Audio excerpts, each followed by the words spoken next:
Okay, so before we start talking about lipids, um, I wanted to kind of review organic molecules real quick and carbohydrates. We did talk about these guys in class, but just to make sure, just kind of set up the story for the rest of them. Because I'll be doing a video on lipids and a video on proteins and a video on nucleic acids.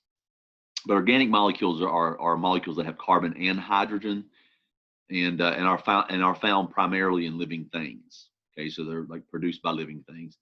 I mean, we do produce water, H2O. We do produce that during a process called dehydration synthesis, which I'm going to mention. We'll talk about that here in just a little bit as well.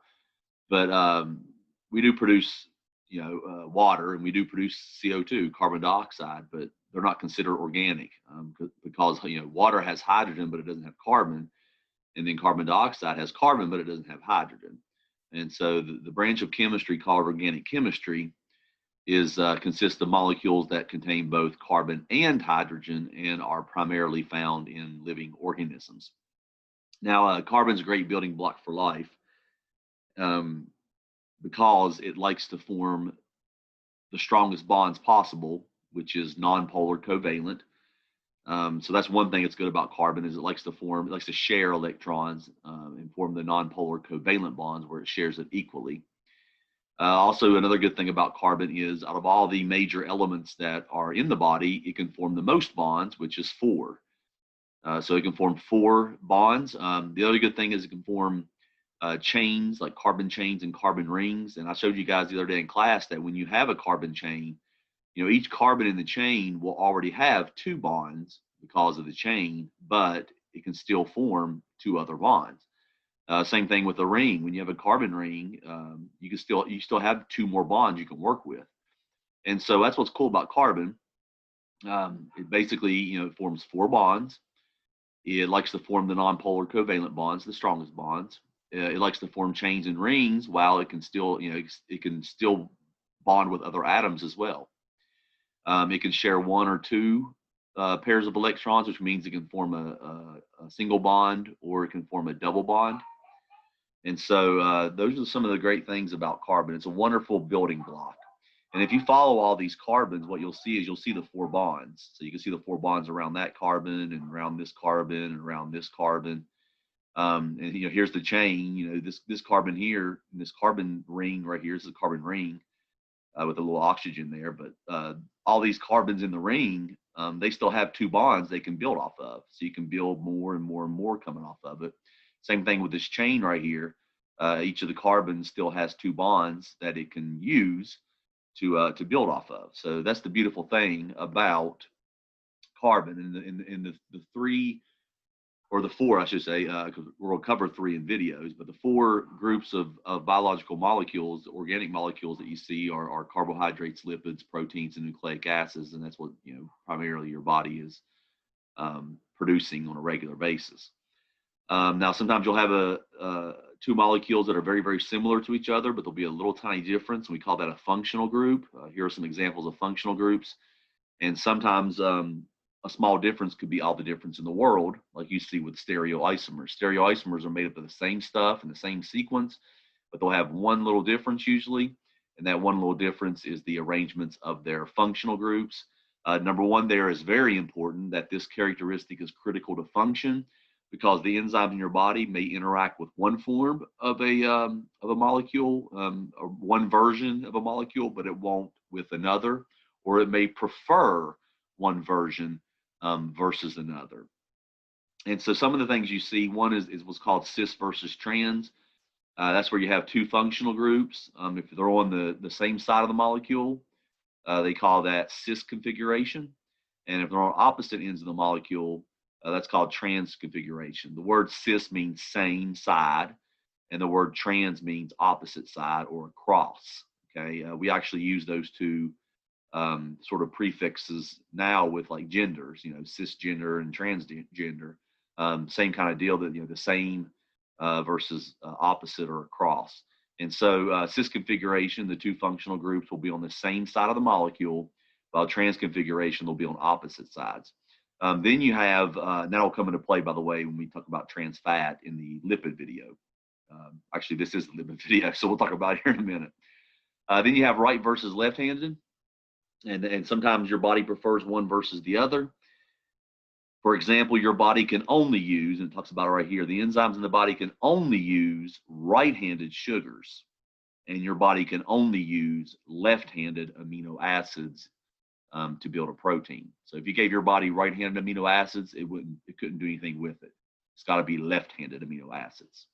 Now the two letters you see for right are R, obviously, and D, which stands for dexter, which means right-handed or right-handed. Then you have for the left-handed molecule, you'll see L, which is obvious, or you'll see S, meaning left, in medical charts. And so two letters for right, that would be R and D, and then two letters for left, which would be L and S. S stands for sinister or evil. Then we got into carbohydrates. The definition of a carbohydrate is it's an organic molecule. It contains carbon, hydrogen, and oxygen, and it's going to be in a 1-to-1 ratio, which means that for every carbon you have, you'll have the same amount of oxygens, but you'll have twice as many hydrogens, like C6H12O6, which is the molecular formula for glucose, fructose, and galactose. The primary thing you want to associate with carbohydrates is in the body is energy and energy storage. The energy storage molecule is glycogen. I talked about him in class on Thursday. This includes the guys we call sugars and starches. And then the suffix we use to indicate a carbohydrate is ose. So you got glucose, fructose, galactose, lactose, sucrose, maltose, and cellulose. Now glycogen does not end in ose, but it still is a starch. And so, you will see sometimes some sugars will not have ose, but it's the three-letter designation that typically indicates that you're talking about a sugar of some kind. The building blocks, okay, remember the whole monomers and polymers deal, that monomers are the building blocks. The suffix mer means subunit, so monomer means one subunit or a building block. And then you use those to create bigger things, which are called polymers. So just like you have, a brick is a monomer, and then you can put them together and make a brick wall. The brick wall would be the polymer, or a one single Lego piece would be a monomer. And then if you build a bigger thing from it, that would be called a polymer. So all of these guys we're going to talk about are going to have a building block. In the case of carbohydrates, the building blocks, there's 3 of them. They're called monosaccharides or simple sugars. They all have the same formula, C6H12O6, and they are glucose, fructose, and galactose. Now, if you take those 3 guys, and you put them together, you can build bigger things. For example, you can take 2 of those and put them together and make what's called a disaccharide. That's 2 sugars put together. And examples there would be sucrose. Sucrose is a glucose and fructose linked. Maltose is 2 glucose linked together. And then lactose, which is milk sugar, is glucose plus galactose linked together. Or you can take those same building blocks, those same monosaccharides, and you can build even bigger things called polysaccharides, which are commonly called complex carbohydrates. An example there are the starch in your plant food, the food we eat. It's used for plants, for sugar storage in plants, and then we eat the plant and we get the sugar from the plants. Different plants will have different levels of starch. For example, you have very starchy foods like potatoes and corn versus some of the other guys. And, a lot of your fruits have simple sugars. And then vegetables can have simple sugars, or they can have complex carbs. So starch is what you find in plants. Now, in animals, we store sugar with glycogen. Glycogen is commonly called animal starch.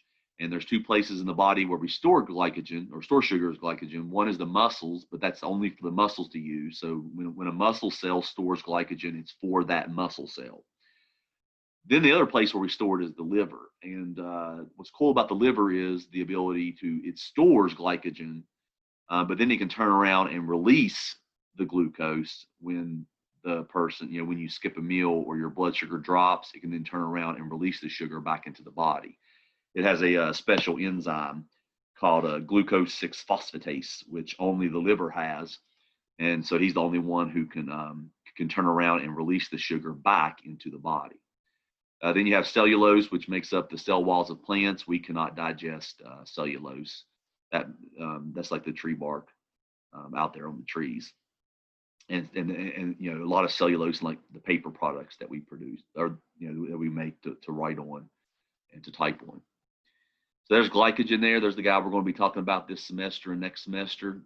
Basically, when you eat a meal, you take some of that sugar and you store it away in the liver in this glycogen. All those little round circles are individual glucose molecules. And so you make this branching molecule, this branching polysaccharide called glycogen. And then the liver has an enzyme that allows it to break these individual glucose molecules off and release them if the body needs to. We'll talk about the hormones that help to do that next semester when we talk about insulin and glucagon. So now we're into lipids, okay? Lipids can come in different consistencies. They can be liquid, they can be solid, they can be semi-solid, and we're going to talk about that here in just a minute, but they all are to some degree nonpolar and hydrophobic. Okay, remember those two words essentially go together. So whenever you hear the word nonpolar, you should automatically think does not dissolve in water. It is hydrophobic. Okay, now I say that all lipids are to some degree nonpolar and hydrophobic. And the reason I say that is because of phospholipids, which are the second category that we'll talk about. But the first category of lipids is triglycerides.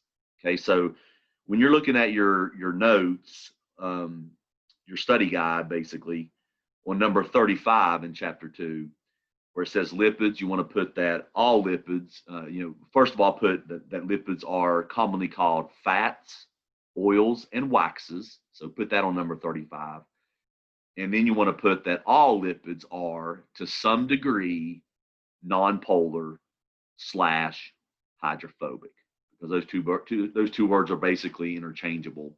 They both kind of go together. Then you get into the categories of lipids. So it says on number A there, on number 35, on A it says triglycerides. The definition of a triglyceride is that it is composed of an alcohol, okay, and that alcohol is called glycerol.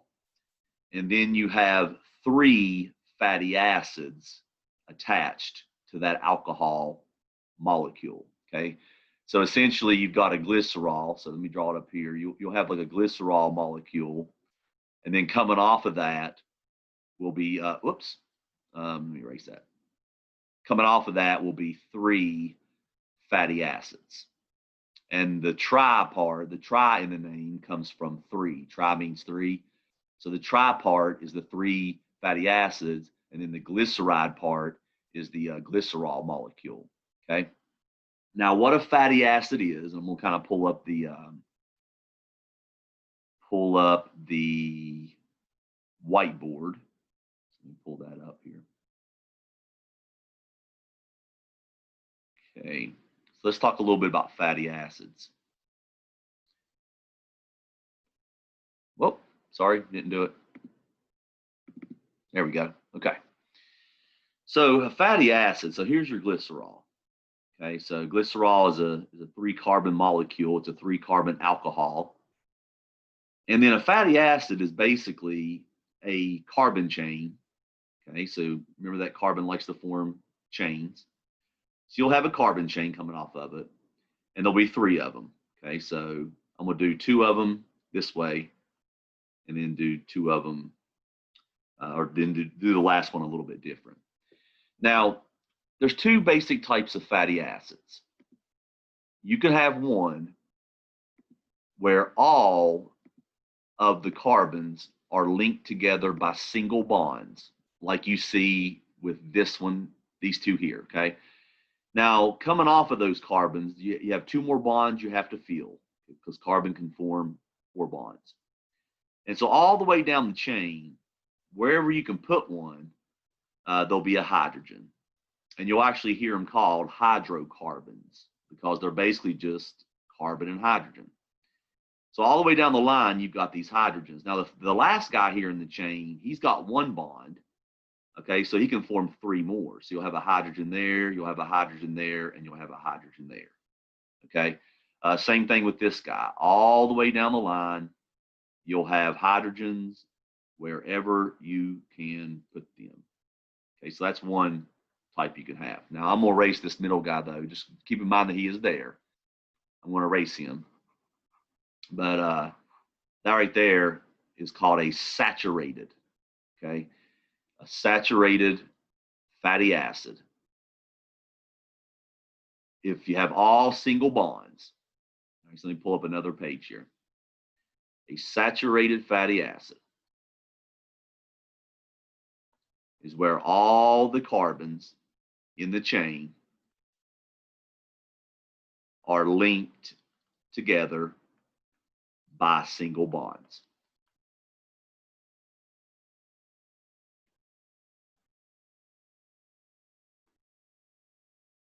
Now, if you go back to the previous picture here, okay,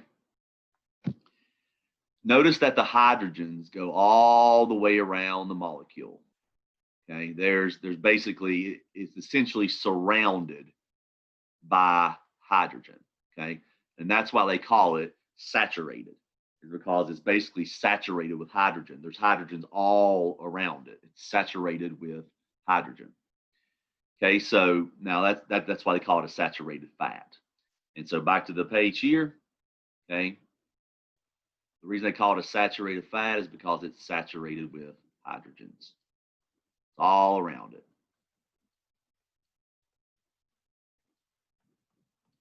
All right. Now, one thing that I want you guys to kind of make a point of is that saturated fatty acids are straight. Okay, the molecule is straight. Okay. The word they might use is linear. Okay. A linear molecule is a straight molecule. Linear. Okay. So this would be a saturated fat. It would basically be a straight molecule. Well, what happens with straight molecules, okay, one straight molecule is not that big of a deal, right? But if you get another guy that kind of lays down on top of him like that, and then another guy comes in and lays down on top of him, and then another guy comes in and lays down on top of him, and it just keeps on doing that, okay? What happens is these guys will sort of pack down on each other and form a solid, okay?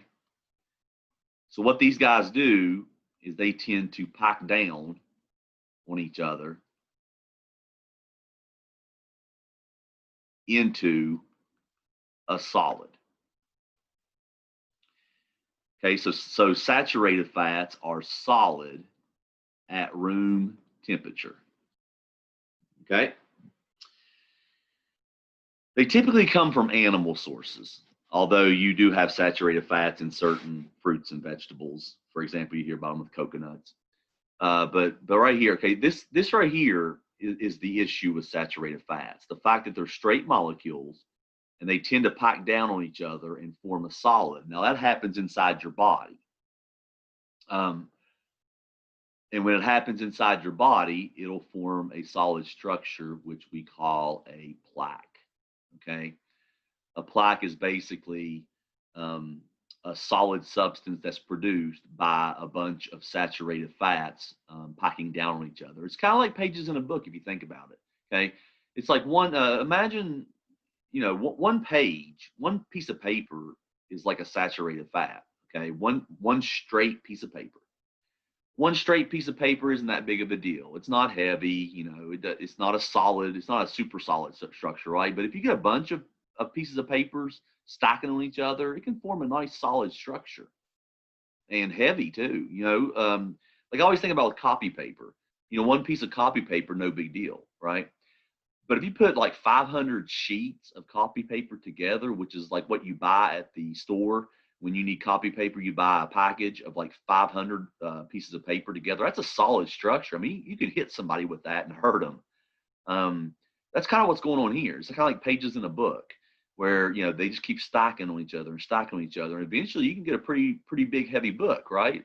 If you have enough pages stacked together, you know, Stephen King novel with like 1,500 pages in it, something like that, it can form a solid, you know, hard structure. And so that's what happens inside the body. When you eat a bunch of saturated fats, okay, what it will do is these guys will go into your blood. And what happens if they start sticking to the wall of your blood vessels, one guy will stick, then another guy comes in and sticks to him, and then another guy comes in and sticks to him, and another guy comes here and sticks to him. Because remember we talked about it with non-polar substances. When you put them in water, they don't dissolve, they clump together.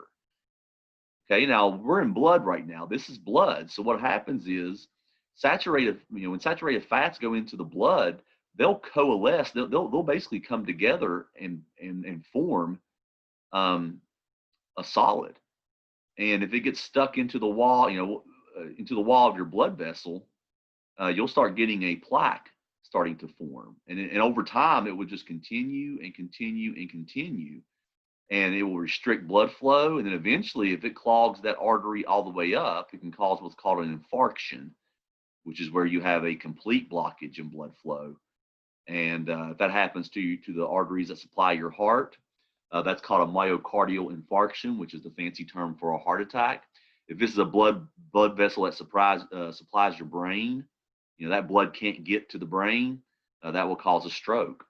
And so that's the problems with saturated fats. They tend to be the unhealthy fats because they tend to form plaques in your body.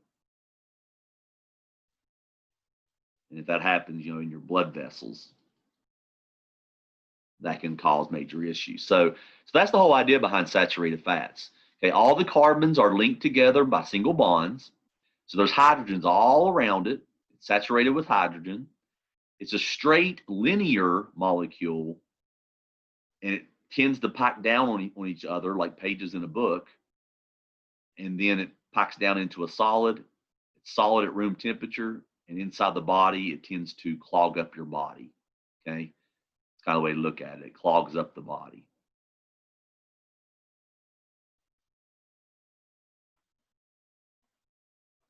All right, so let's go back to this. Okay, now sometimes you'll have a fatty acid coming off of it, okay? But at some point, there will be a double bond, all right?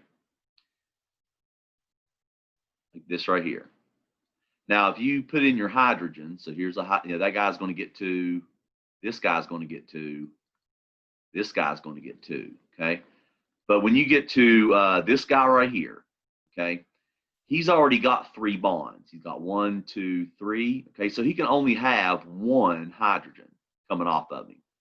You can't put 1 on the other side because there's his 4 bonds. Okay, same thing with the third guy here or the next guy. Okay, he's got 1, 2, 3, and so you can only put 1 hydrogen on him. Now this guy will get 2, and this guy will get 3 because he's at the end. All right. Now notice that there's a gap right here where there's no hydrogen.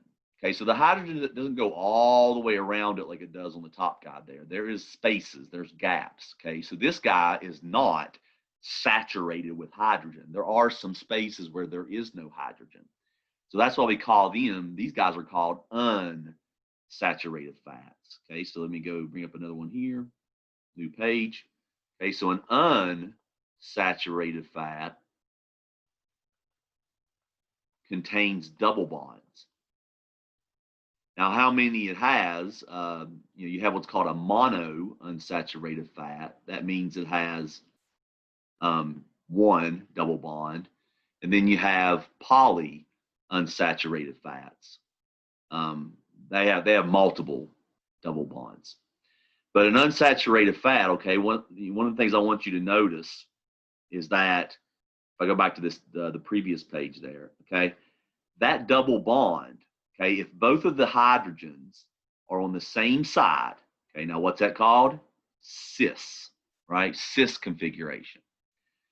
If both of the hydrogens are on the same side, it causes the molecule to bend, all right? There's a kink in it.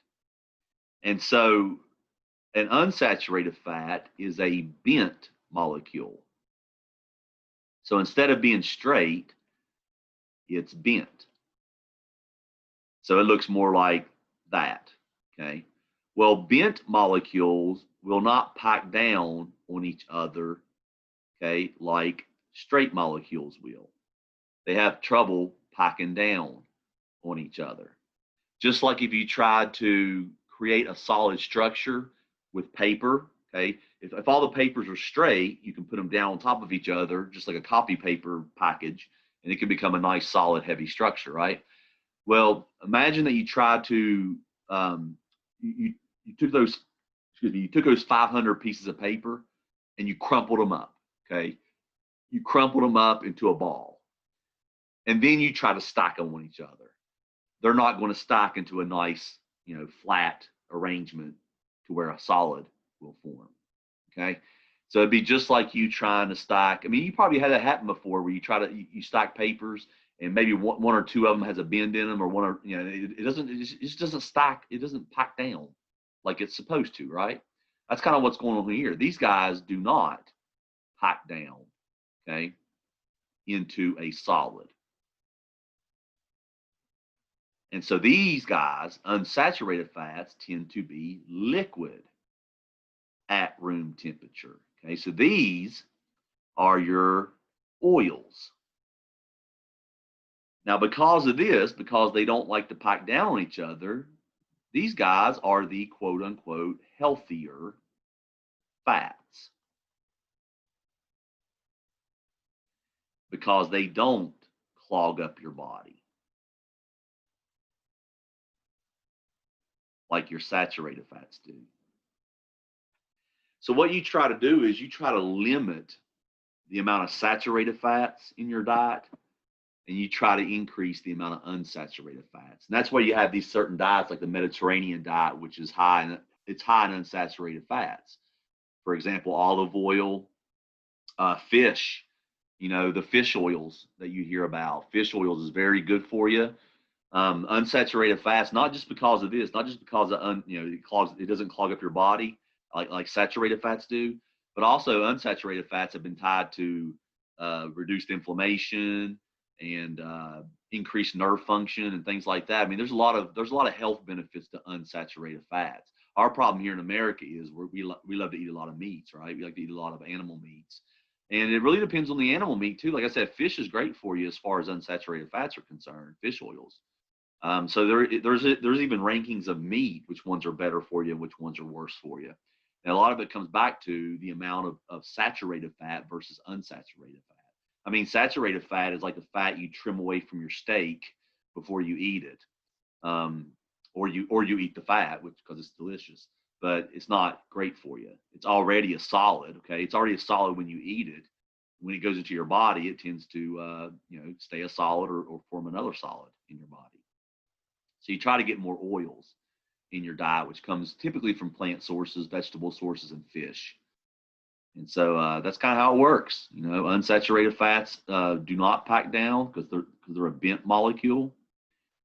Okay, and then you have so there's kind of the basic differences between. Make sure you write this stuff down. Unsaturated fats contain double bonds. They're bent molecules. They do not pack down at room temperature. They tend to be liquid, and they're healthier for you because they don't clog up the body as much. All right, so now I'm going to go back to the PowerPoint, and we can see this actually in the PowerPoint. All right, so there's kind of the definition down there of saturated and unsaturated. This right here just shows you the glycerol molecule and then the 3 fatty acids coming off of it there. All right, so here, this doesn't do justice as far as the shape of the molecule is concerned. The saturated fats are linear and straight. But you can see the double bonds down there, and you can notice the gaps where you don't see any hydrogens. That's why we call it unsaturated, because you do have these gaps where you don't have the hydrogens, like right here and right here and right here. So this guy appears saturated with hydrogen all the way around it, while this guy has these little gaps right here where there's no hydrogens because you can't put them there because these carbons already have their 4 bonds. And so that's kind of how it works. Okay.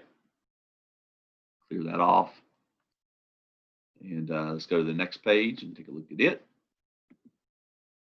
All right, now this is a better example of what happens when you have a double bond.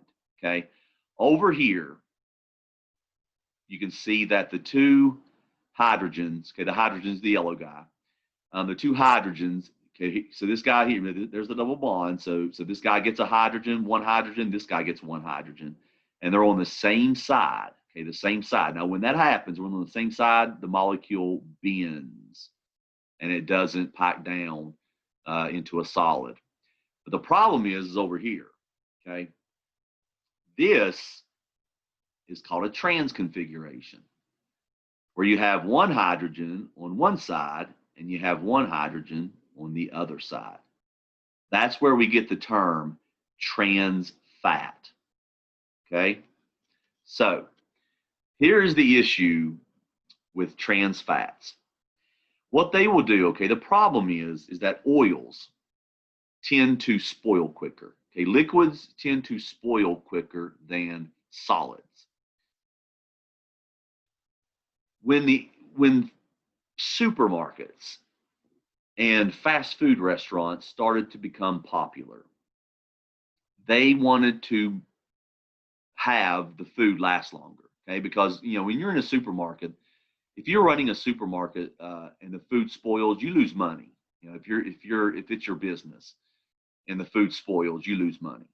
Okay, and that can become a problem with oils, because oils do spoil faster. I mean, that goes for your dog food. If you have a dog food that has a bunch of oil in it, you tend to buy smaller amounts because it'll spoil quicker. And so oils spoil quicker than solids do.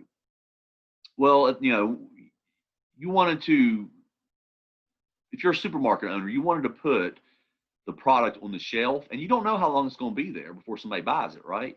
I mean, it could be sitting on the shelf months before somebody decides to buy it. Same thing with a fast food restaurant. If you have to throw out food because it's spoiled, you lose money if you're running a fast food restaurant.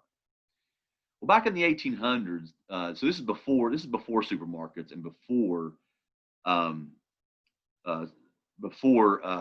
fast food restaurants, but that's kind of where it really took off, was when you had supermarkets and fast food restaurants. So back in the 1800s, there was this process developed called hydrogenation, where you basically turn an oil into a solid so that it will essentially last longer.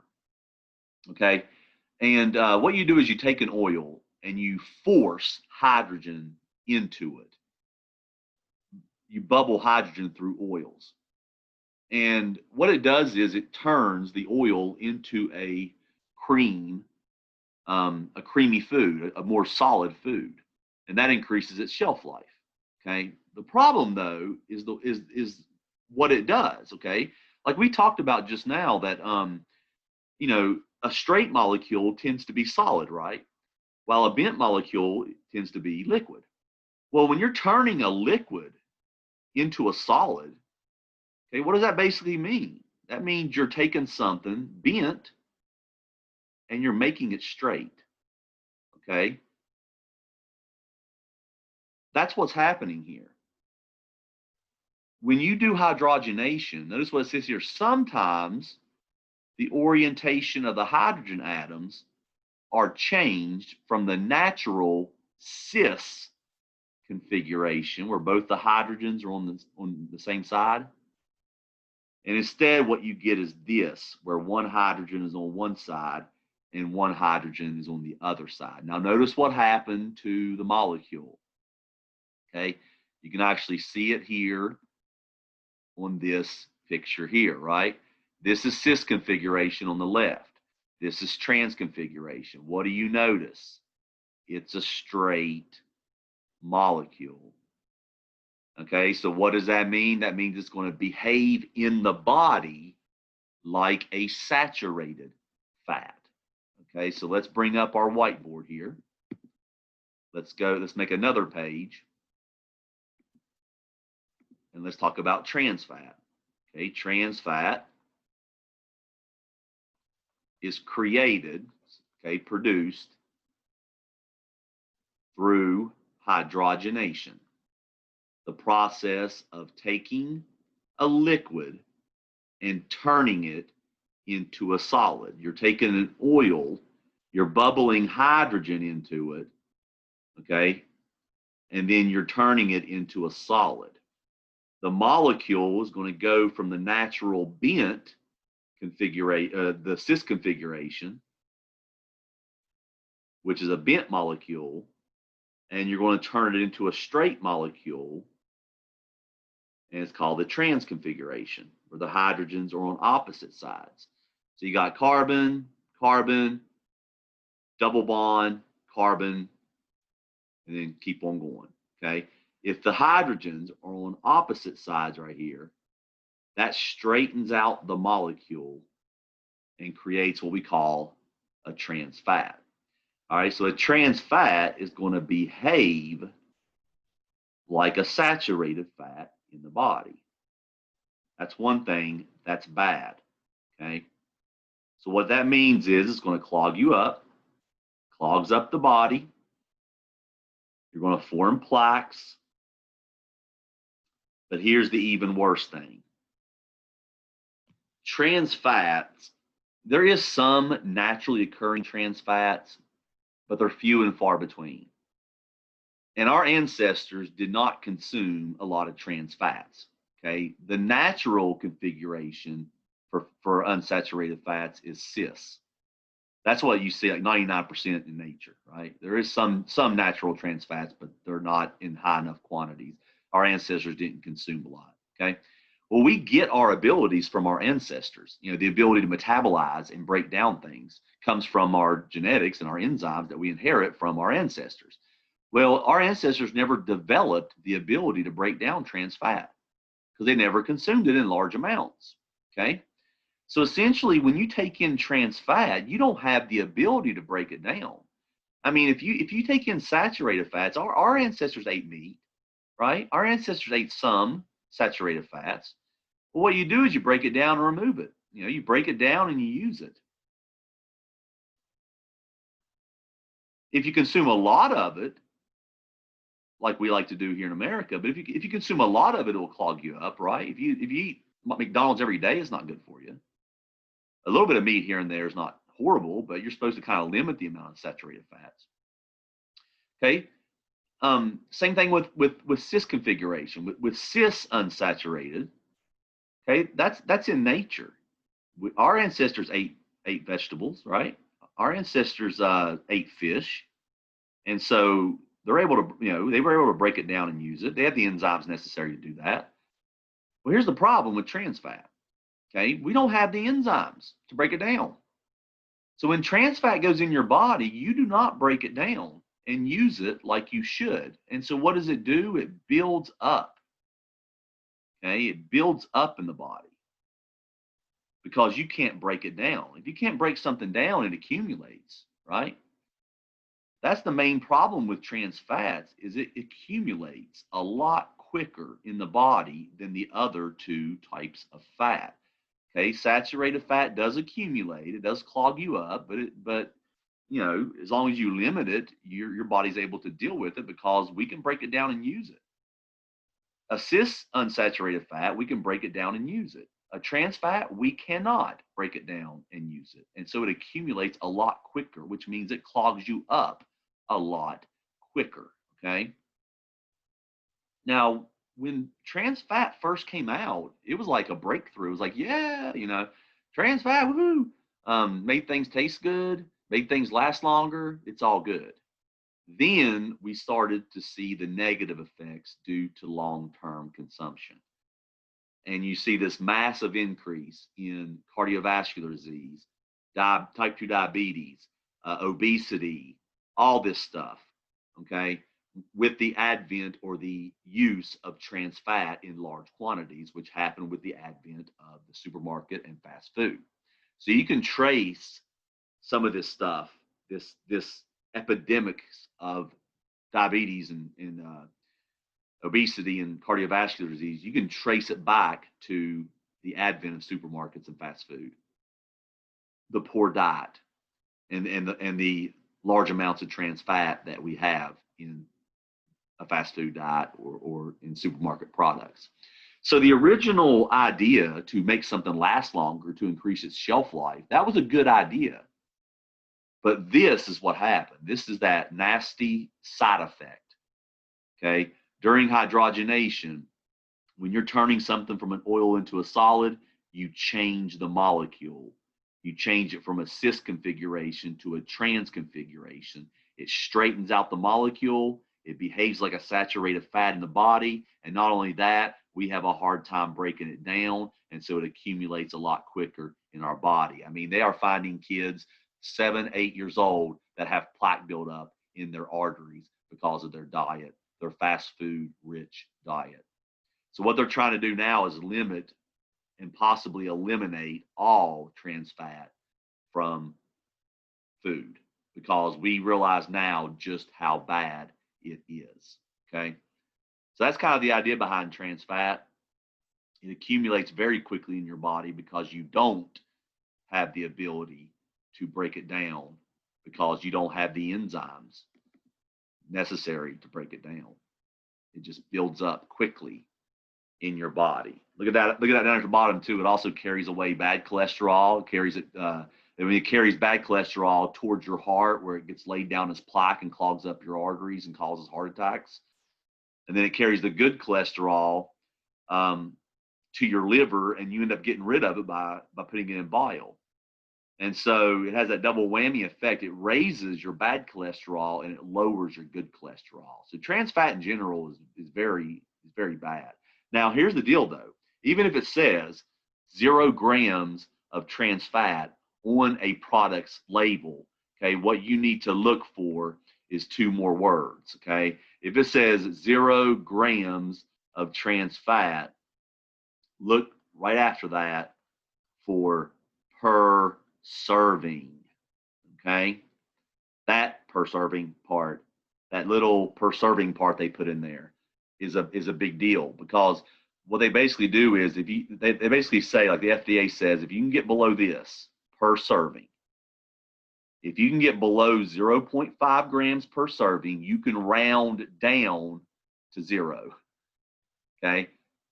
If you have that. So what a lot of food companies do is get right below that.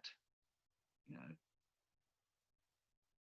And if they can get below that line, if they can get below that designated line that the FDA puts, they can put right on their label 0 grams of trans fat per serving. Got to have that per serving part. You always got to check the per serving. Okay, they usually put it in little tiny letters, per serving, but you got to check for that. Okay, just because it says 0 grams of trans fat, there still could be some trans fat in that food. Okay, if you see the word hydrogenated or the word partially hydrogenated in the ingredients list, there is trans fat in that food. Okay, so just because it says no trans fat doesn't mean absolutely no trans fat. All right, so that's kind of the breakdown between different types of fatty acids. And now you know why it's called trans fat, and now you know also why it is so darn bad for you. All right, when you break down fat and use it as fuel, these guys get produced, ketones. Okay, now it's not a big deal if you are breaking down small amounts of fat. Okay, you can usually handle the ketones. You can convert them and use them even as fuel. You can use ketones. The problem is when you break down large amounts of fat. Okay, when you break down large amounts of fat for fuel, you get the production of a lot of ketones. Okay, so when you have like the rapid breakdown,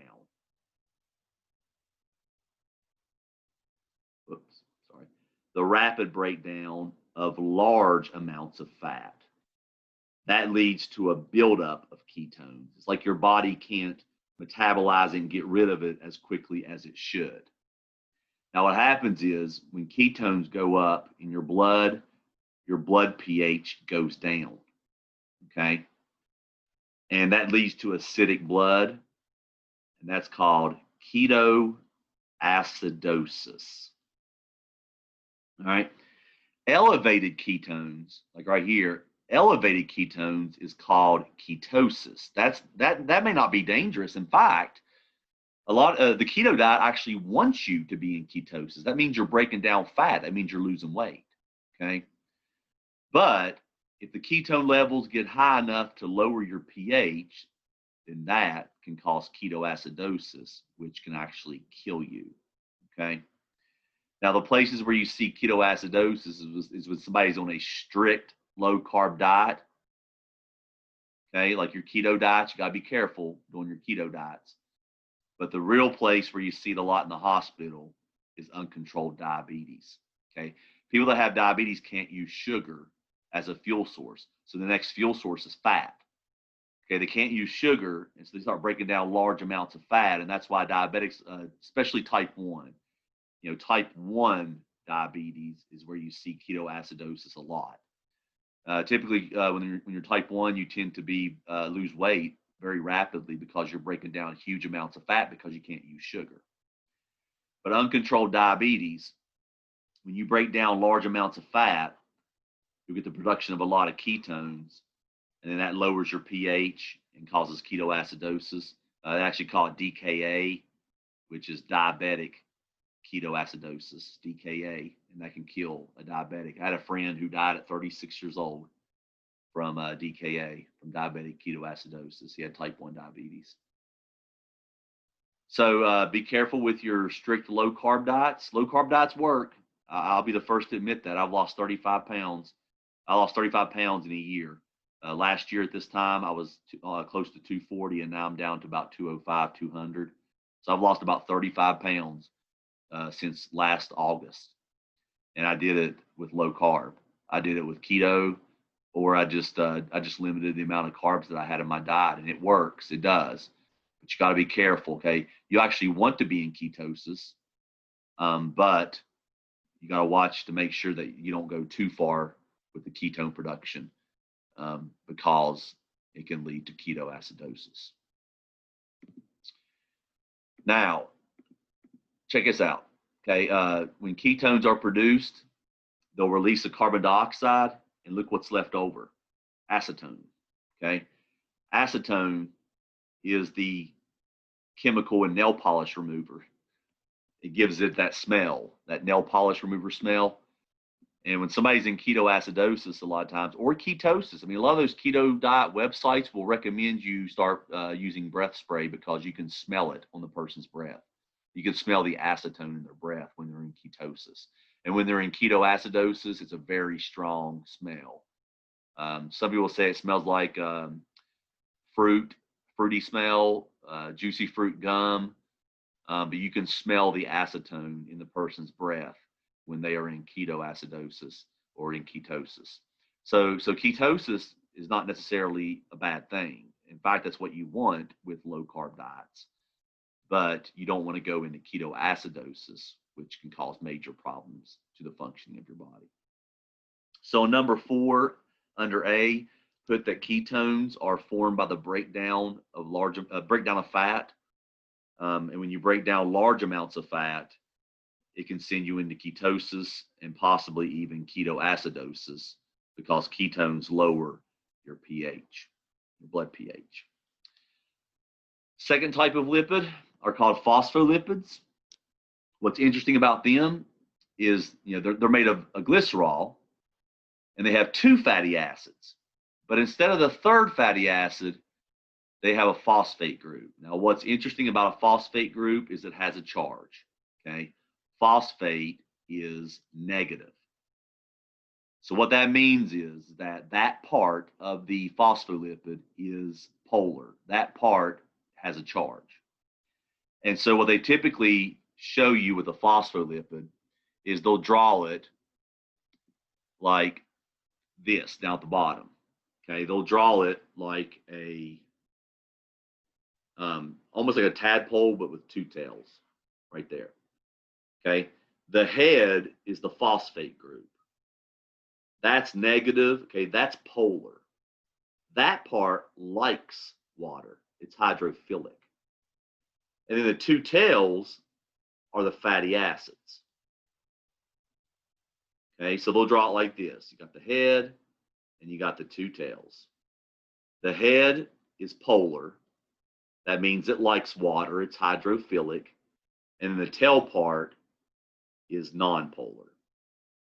And so part of it likes water and part of it repels water.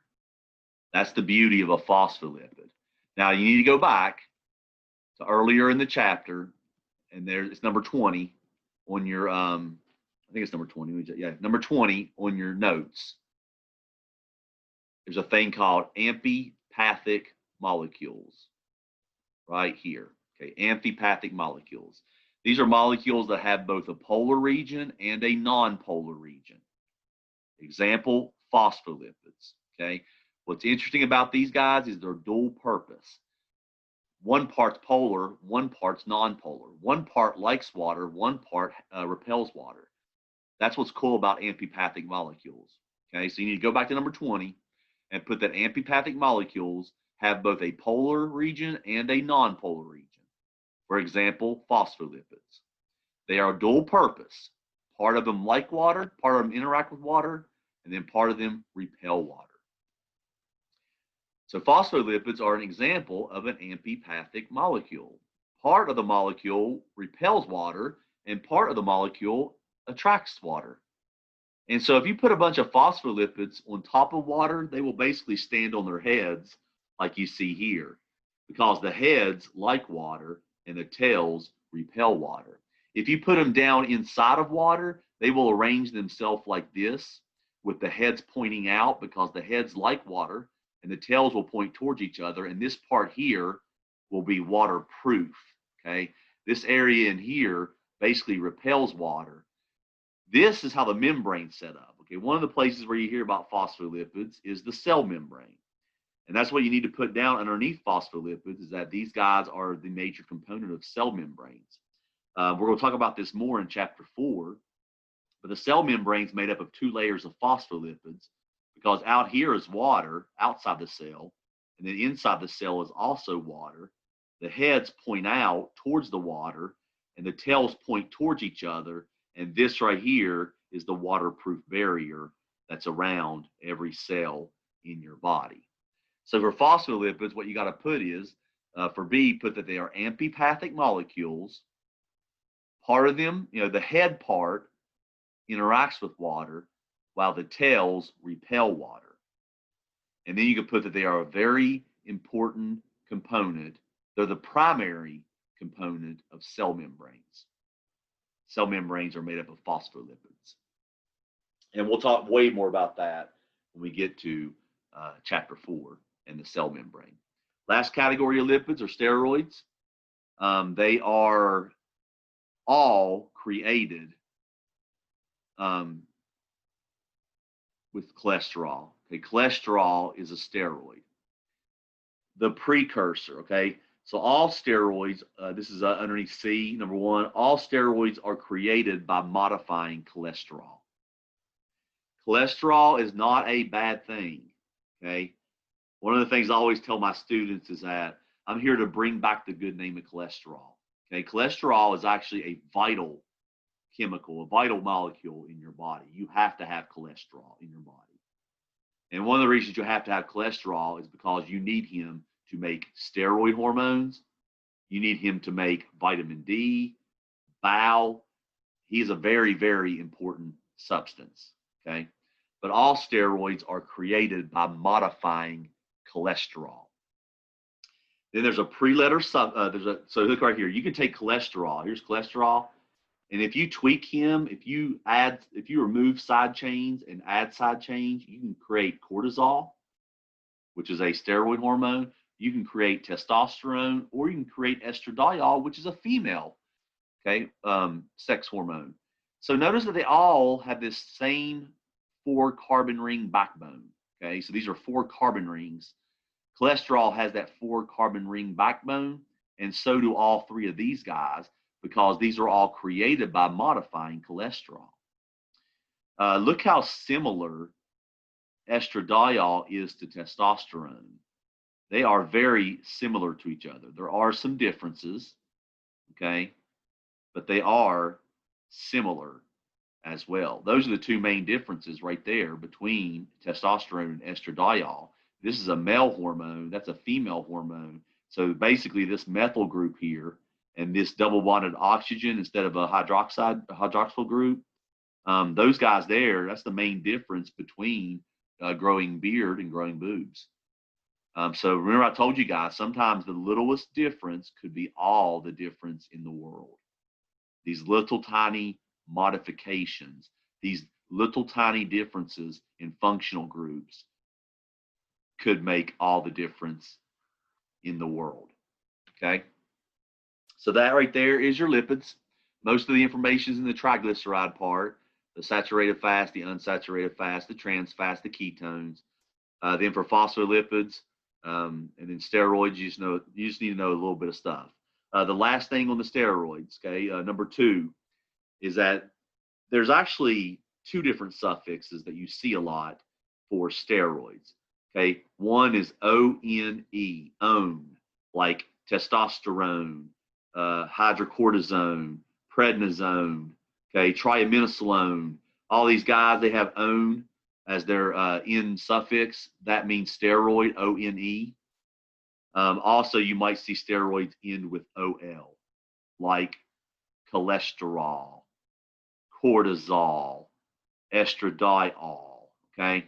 So these 2 suffixes right here are the 2 suffixes we use to indicate steroids. All right, next video we'll do proteins.